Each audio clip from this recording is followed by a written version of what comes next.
பரோட்டா பிடிக்காதவங்க யாருமே இருக்க மாட்டாங்க, எல்லாருக்குமே ரொம்ப பிடிக்கும்ல.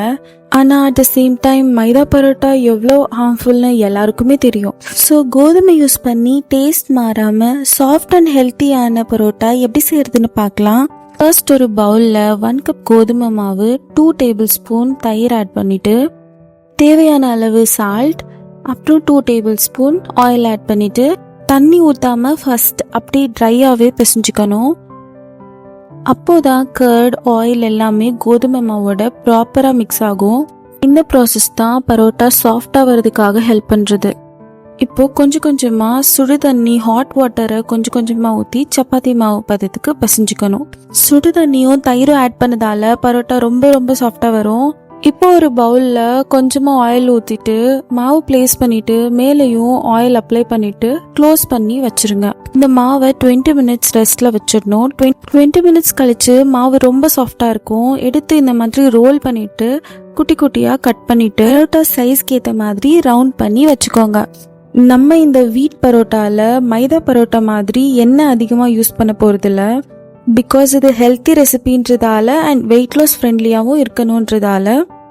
ஸோ பரோட்டா கிரேவிங்ஸ் இருக்கவங்க ஹெல்த்தி வேல டேஸ்ட் மாறாம பரோட்டா சாப்பிட்டோம்னா இந்த ரெசிபி கரெக்டாக இருக்கும். மேட்ல ஒரு 2 ட்ராப்ஸ் ஆயில் போட்டுக்கலாம். ஒரு பரோட்டாக்கு ஏற்ற மாவு எடுத்து இந்த மாதிரி ரோல் பண்ண ஆரம்பிக்கணும். இப்போ மாவு நல்லா முடிஞ்ச அளவுக்கு ஸ்ட்ரெச் பண்ணி தேய்க்கணும். முடிஞ்ச அளவுக்கு எவ்வளோ ஃப்ளாட்டாக தேய்க்க முடியுமோ அப்படி தேய்க்கணும். தயிர் யூஸ் பண்ணதால மாவு ரொம்ப சாஃப்டா இருக்கும். அதனால நம்ம எவ்வளோ ஸ்ட்ரெச் பண்ணாலும் ஸ்ட்ரெச் ஆகும். ஸோ இப்போ மாவு ஒரு சைட்ல இருந்து குட்டி குட்டியா ஃபோல்ட் பண்ண ஆரம்பிக்கணும். இந்த மாதிரி மடிச்சுக்கோங்க.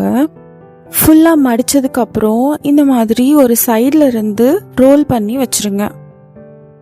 இப்போ பரோட்டா சைஸ் நம்மளுக்கு எவ்வளோ வேணும்ன்றதுக்கு ஏற்ற மாதிரி நம்ம இப்போ தேய்ச்சிக்கலாம். ஸோ அவ்வளோதான். இப்போ தவா மேலே போட்டு எடுக்கிறதா பரோட்டா ப்ராசஸ் முடிஞ்சிடுச்சு. ஸோ தவா மேலே வேகும்போது ஒரு இம்பார்ட்டண்ட்டான விஷயம் என்னென்னா மீடியம் ஃப்ளேம்லேயே வேக வைக்கணும். ஹை ஃப்ளேமில் வேக வைக்கக்கூடாது. அண்ட் முடிஞ்ச அளவுக்கு லோ ஃப்ளேம்லேயே வச்சு வேக வைங்க. ஏன்னா கோதுமை மாவு எப்போவுமே வேகிறதுக்கு டைம் எடுக்கும். ஸோ அவ்வளோதான். நம்மளுக்கு பிடிச்ச ஏதாவது குருமால ஊற வச்சு சாப்பிட்டா சேம் மைதா பரோட்டா மாதிரியே இருக்கும்.